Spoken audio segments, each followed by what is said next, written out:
Cancer. How are you? Welcome to your Siren Song reading. If this is your first Siren Song reading, let me just briefly explain. This is the first verse. This is the chorus, second verse. Then your chorus, of course, will move over here. And then there'll be a bridge, chorus bridge. By the time we get there, you'll have a sense of whether or not this is the vibration you're currently resonating. And if so, we resolve the song in the third verse and sometimes the fourth over on Vimeo. So let's get started with your Siren Song, Cancer. First card that we have for you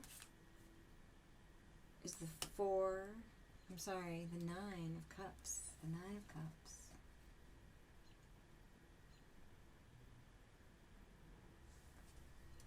It's an undersea world with crystals blooming, flowers, and conch shells. See the conch shells? Beautiful. So with the conch shells, there's a sense that they're closed. They're like life is being nurtured inside them. Nine of Cups. The second line of your first verse of your Siren Song, the King of Cups.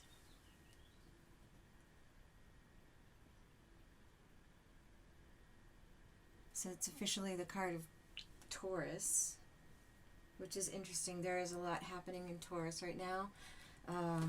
Rahu's in Taurus. Venus and Mercury. Mercury is about to, I think Mercury's actually in Gemini, but about to go retrograde. There's just a lot happening right now. There's an eclipse tomorrow. It's a lunar eclipse. It's in Scorpio, but it's on that Taurus-Scorpio axis. So it's, with Rahu and Taurus and Ketu and Scorpio. So it's important to note Scorpio, but also it's a deer, which always reminds me of Mrigashira Nakshatra, which is between Taurus and Gemini. So, either this King of Cups is like a Taurus or a force with a lot of emotional maturity or a state of emotional maturity in yourself right now, Cancer. Or it's just talking about like the general energy that we're all kind of up against. In any event, it's a very beautiful image. The king kissing the deer, sort of maybe an aspect of oneself that you're very comfortable with, aligned with, nurturing toward.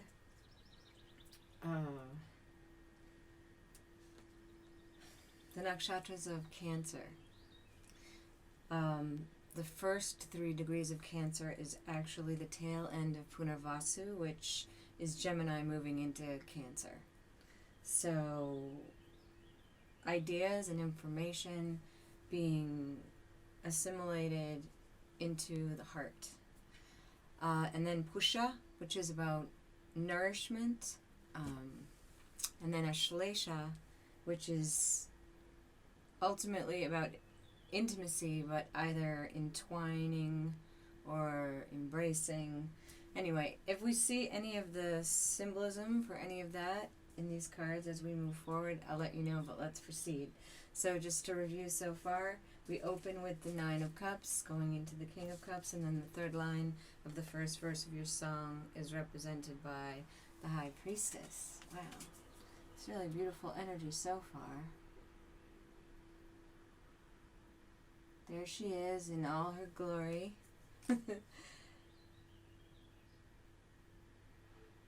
Wow. She just feels like, to me, kind of completely bossed up.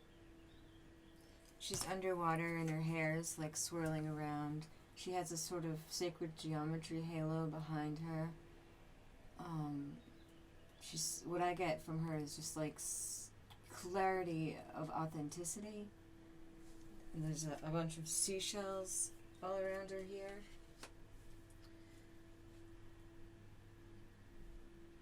So 9 of Cups, a sort of state of wish fulfillment. King of Cups, emotional maturity. Then High Priestess, which the 2, intuition. Let's see the 4th line of the first verse. The 9 of Pentacles. So independence is really powerful opening energy, Cancer. There are 2 swans.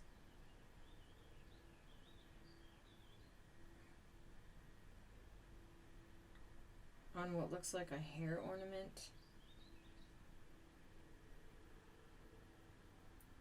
And there's a hummingbird, sort of rainbow colored hummingbird stopped in midair. And the sort of, I keep looking over here at the flowers that I have. It looks like the same, flower. The 3 prongs there are piercing one of the petals, almost as though I was gonna say almost as though it just kind of like fell perfect, like into the water and just is just suspended in that, held up by that petal, suspended in the water. Water, Cancer, cardinal sign of water, swans, 9 of Pentacles, which is about like your independence, your command over your life, which she certainly represents. But 2 swans together, it's about someone or something that's mirroring you in your life. It's almost like there's a 2 of Cups within the 9 of Pentacles in a way for me. And then there's that bird about to alight on that. Birds can be about messages. They can always just be about spirit itself. So let's take a look at what would be your chorus. So you have Kairos. I'm going to put it so that the I, because when we do the bridge between the 2nd and 3rd verse, it's a spirit animal, and oftentimes in these archetype cards, I can see the eye of the spirit animal that comes up. But Kairos, it's about mythic time. So it's about like timelessness, like those moments that you have where time ceases to exist and you're living in a new paradigm. Sometimes you can access them by being 100% in the moment you're in, like fully in the moment you're in. Some people would equate the state of flow with that, where, like, for example, you're playing an instrument or something like that and it just seems like the instrument's playing itself, or you're an athlete and it just, something is just occurring. Your body is the vehicle for it, but it's just occurring. And it's, in those cases, it's usually about having mastered something, right? Like you've mastered something so much that it's just become like muscle memory. But that's just one way to understand it. Another way to understand it is like alignment, complete alignment, where you just totally feel a sense of like being able to let go of the wheel because everything is just rushing like in, and so obviously clearly right. In any event, time as we understand it, as we measure it with clocks and calendars and things like that, ceases to exist and is irrelevant. Timelessness. I mean, you can also feel it when you're like really in love with someone. That's another time that you feel it. In love with someone, in love with your work, in love with your moment, in a state of bliss, over beauty. We all have experienced it. We've all had glimpses of it. And here, it's your chorus of your song, Cancer. So there's something incredibly beautiful for the Cancers that I'm reading for the Cancers for whom this would be their resonating song. There's a very kind of beautiful and right underlying energy, a great sense of well-being, a sense of rightness with oneself. And of course, like the whole first verse, every line of the song is going to be clarified. But we're going to move on to the second verse first, and then we're going to look at after we look at the second verse, we're going to move the essence of the chorus. We're going to look at the bridge, and then we're going to go through and we're going to clarify the first and second verse. And by then you'll know if this is yours. So the first line of the second verse, Two of Swords. So it's interesting, like in any song, like the conditions are set up in that first verse, and then there's a chorus, and then going deep into expressing or solving any kind of impetus or conflict begins to happen in the second verse, or like a deeper understanding of what's being sung.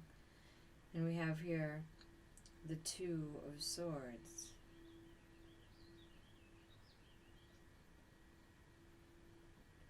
She's underground, but she almost looks like, can you see her? So there's a figure right here. She's kneeling. She has a contemplative look on her face. And she's kind of like, almost like reminds me of like, it reminds me kind of like, you know, like undersea footage in a surfing movie. You know, where like the surfer has like fallen off her board or whatever, and the sea is like rolling around her, and she's just kind of like waiting for it to pass so that she can kind of, it's almost like making a decision. She's faced with a decision, but she's just kind of in a state of, there's actually sort of like a calm bit of sea around her, and then all these waves are, and she's just kind of, she's in a decision-making process, right? That's the Two of Swords. But it's not like the standard Rider-Waite Two of Swords where like there's this sense of like not facing the decision, like being blindfolded. Like her eyes are open. I'm sorry that you can't see it.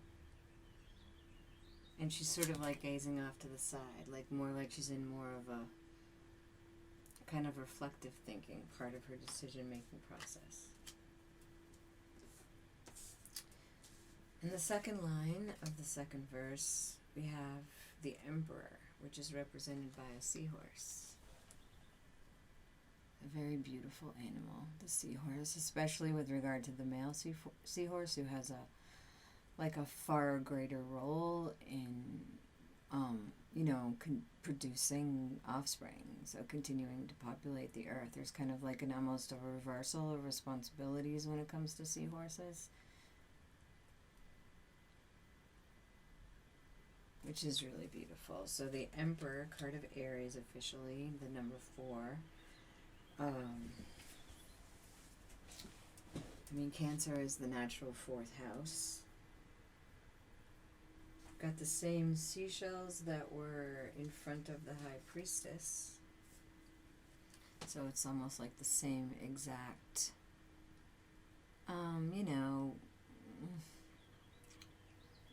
like wall or fence behind which they stay. So like the borders of their world are the same. They can see over them, of course, and they're not impeding them in any way. But it's like the same gates have to be passed through in order to access them, to visit them, to connect with them, to become them. You move past the same kind of region of the sea, I guess. You know, you're Cancer, you're water, so you are basically just a sea full of regions. And, you know, every card represents an aspect of yourself, right, in the reading. So here, the Emperor taking command, which is coming right after the Two of Swords, the need to make a decision. So that's kind of beautiful. I mean, same coloration and everything, it's just that here things are unclear, and here things are very clear.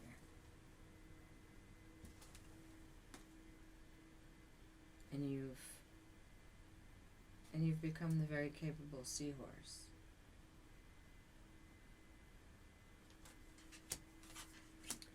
In the third line of the second verse of your song, we have the Four of Wands, which is success, especially with regard to home.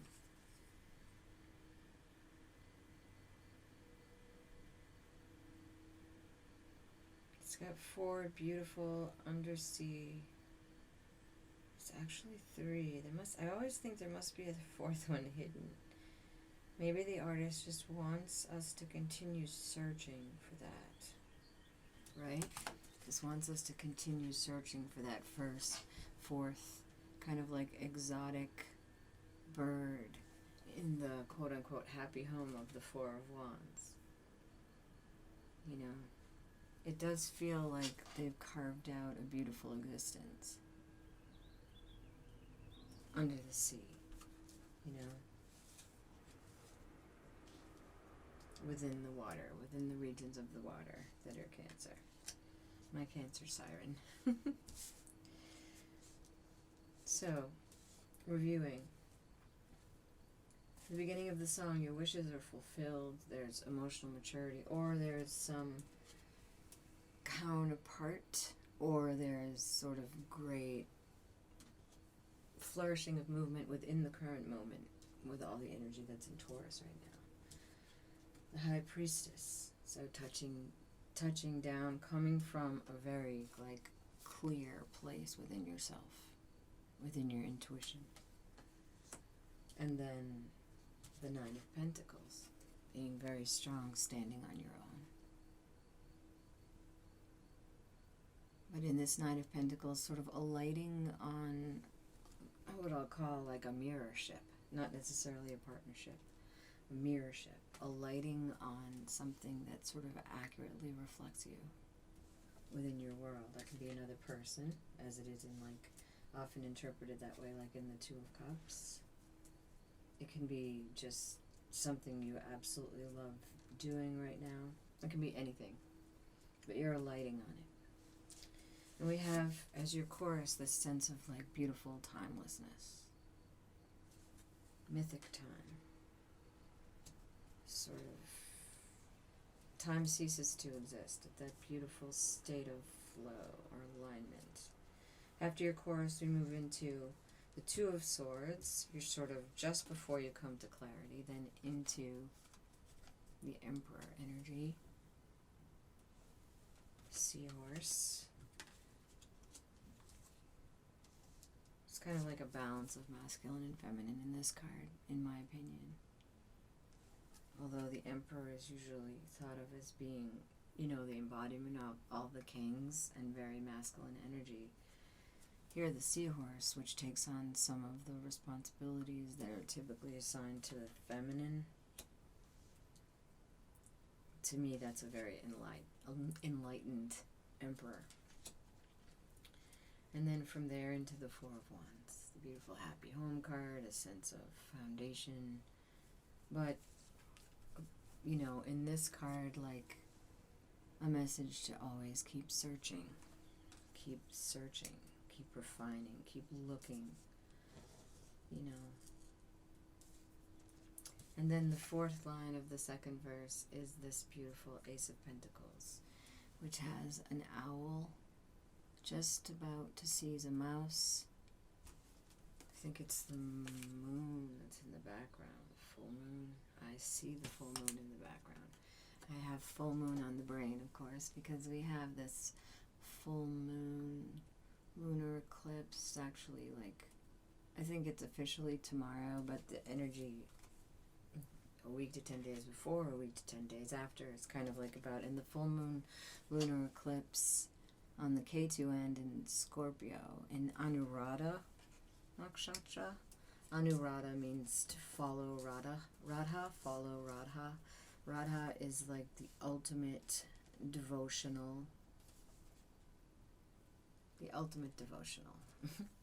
You know, the second nakshatra in Cancer is Pushya, which is about worship and devotion and sacrifice.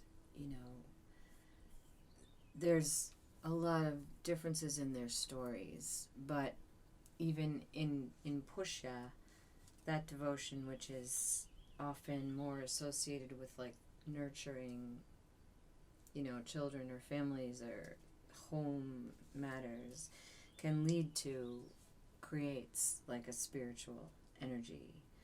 So I've been contemplating, you know, as I was heading into doing this Cancer reading, I've really been contemplating the sort of like Pushya and Anuradha, because there is this eclipse happening in Scorpio. And if you're here because you're a Cancer ascendant, then you can determine that.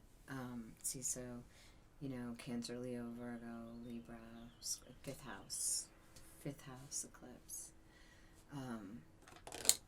Or if it's your, you know, if you're a Cancer moon, you can think of it that way. But anyway, it drew me to that. But here, Ace of Pentacles, you're about to seize on something. There's the moon in the background, which really distracted me. White owl, beautiful. And I've just, what always gets me about this card is the way that the two, like predator and prey, they're stopped in this moment of sort of knowing what's about to happen. So like this sort of pre-event condition, you know, like 1.5 seconds from now, that mouse is going to be like dangling off the talons of the owl and like flying through the air. And, you know, that moment right when time stops, right? Like, there was this one time my son, I had my youngest son, he used to love to like do Geronimo, like jump on a bed and say like Geronimo, and he was like really little, and the last time he ever did anything like that, he jumped off like the 8th stair, just not knowing. He was like 4 years old, like having no idea what was going to happen when he landed, and I was at the bottom of the stair. And for both of us, when we reflect on it, like time stopped while he was in midair, and I just knew like he's gonna land wrong, the wind's gonna get knocked out of him, he's gonna be so disappointed, like all his joyous jumping days are over. You know, like, and then he like just knew he was in trouble, you know. So it's that moment when like time stops right before a huge event, and you have this, which is about time stopping. So these, in this interpretation, are certainly related. Like as you wrap up your second verse, you're heading into your chorus again, about time stopping. And from your chorus, you're going to go to your bridge, because the chorus and the climax of a song always involves a bridge, which is usually instrumental, you know, essential, which is why I use the animal spirits to define it, because if the bridge is really mostly musical in the songs that we create with these readings, which is my intention. And it's my intention to, the more people feel called to resolve their song over on Vimeo, the more people who are like helping to contribute to that with their energy, because this song resonates with them, every month there'll be one that stands out, and then that will become an actual song with like lyrics and music, and it will be performed, you know. That's my intention. And in every song, it climaxes like before the resolution, before the denouement, you know. And in so doing, there's an extended instrumental period. And that, in your reading, is represented by the turtle spirit, which is the number 62, which is an 8. And in this deck, it says slow and steady wins the race. What I'm seeing is is the blue kind of crown on the tortoise's head. It's a turtle on the turtle's head. That's what I'm seeing here. And I'm seeing that as this sort of like, I don't know, you know, kind of like eyes in the back of my head. That's the eye. And then if you look at this as relates to the scales on the turtle, I mean, this almost feels like this kind of like spiritual aspect of the turtle. Just kind of like floating along with it in my mind, you know? That's the eye at the top of the head. That's that beautiful blue eye gleaming. See? Surrounded by this sort of gorgeous scales spiraling around it, and the turtle's just kind of like swimming, like slowly proceeding. So that's how I envision your chorus and your bridge. Super fun, by the way. Super fun. So after every reading, I write it all down like line by line, and just sort of begin the process of imagining the song that would evolve. And then I have it ready in the event that this is the one that ends up being the most resonant.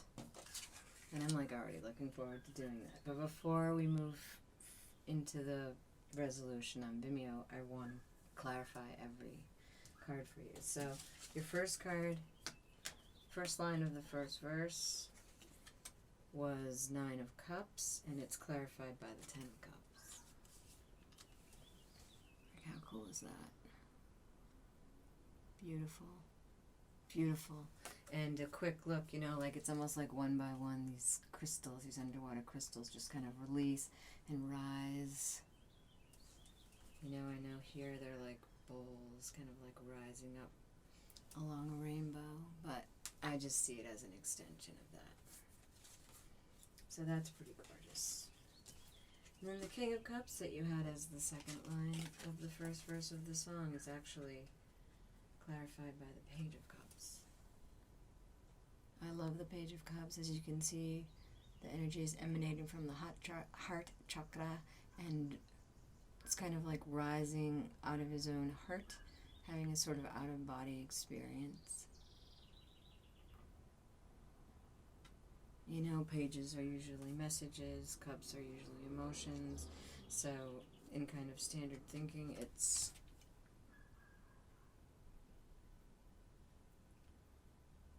you can see off to the side, his arm is rising out of his arm right there.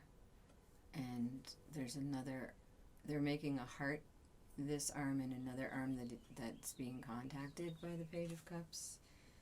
And there's certainly, there's so much love in the King of Cups energy, like where the King is, it's kind of like when you think about the Strength card, right? Like she's trying to tame her own, you know, kind of egoic nature, but here, the King of Cups has very clearly tamed his own animal nature, you know, and the Page of Cups clarifying the sort of like message arising.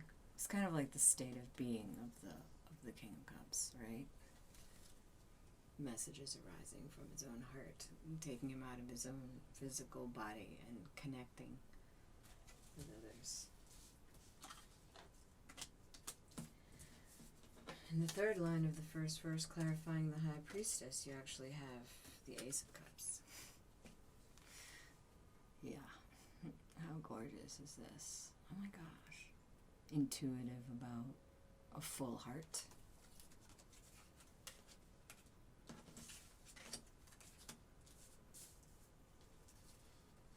And then from there, as you recall, the fourth line of the first verse was the 9 of Pentacles, and clarifying that you have the Fool card. Fool card.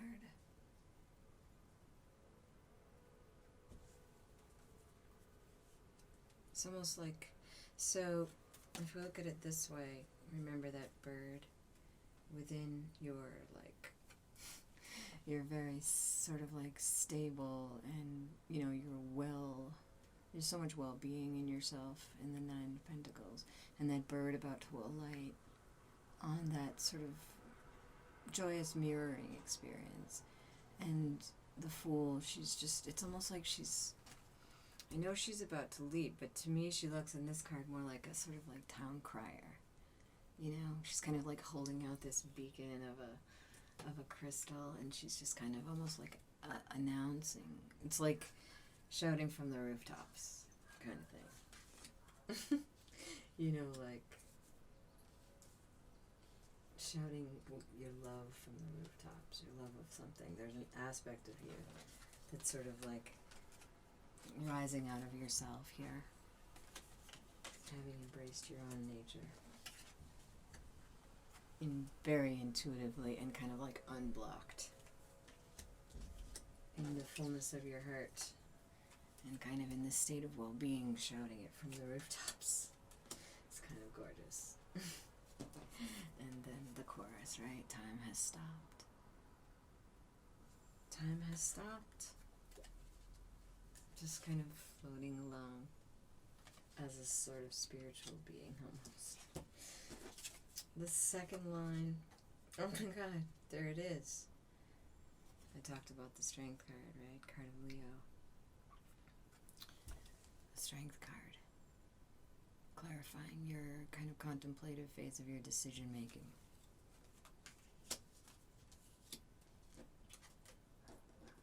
And from that Two of Swords, we went into the Emperor card with the Seahorse. And clarifying that once again is the High Priestess. So the High Priestess is very present here in your reading. If we look at the two High Priestess energies together, it's really interesting to do that, right? You see like the color of her actual hair. So this is the same exact High Priestess in two different moments. Okay, her hair in this one is sort of red and made of bright pink light. In this one, her hair is red, and there's her bright pink light. Two different decks. So gorgeous. So that Emperor, that state of command over your own life, that here, when you tamed your inner being in your decision-making process, you move into that Emperor energy, and that, command over your own life, very sort of advanced ability to balance masculine and feminine energy. It's so clear, like you're coming through as just like so clear and peaceful in this reading. And we move into that Four of Wands, and that is clarified by the Justice card. Card of Libra.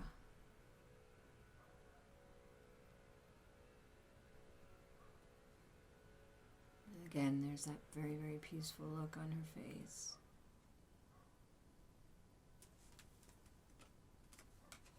I mean, the happiest of homes would be like just sort of teeming with justice, wouldn't it? I mean, I think justice would be the natural condition of the happiest of homes. And the Ace of Pentacles, that moment where time stops, you have the Page of Pentacles.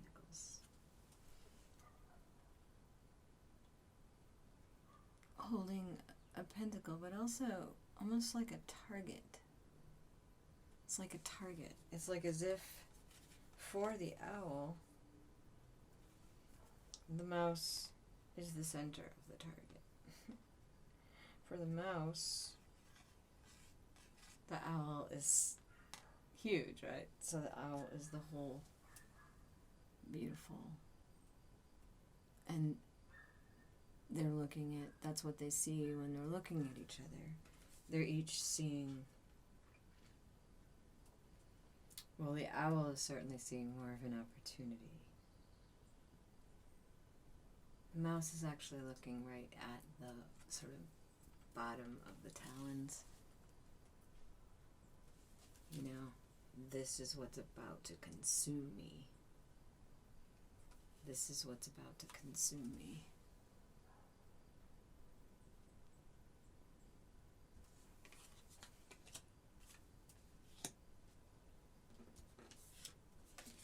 this pentacle.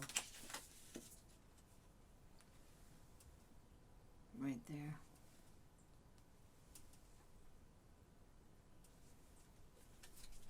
Timelessness is about to consume me. It's almost kind of like, well, nothing matters now, said the mouse. In a good way. And then again we have your chorus into your bridge. The beautiful sort of like spiritual eye floating above you as you proceed forward. So if this feels like your resonance, Cancer, come on over and we'll see how the song ends over on Vimeo. And in any event, it's been a pleasure. Next time.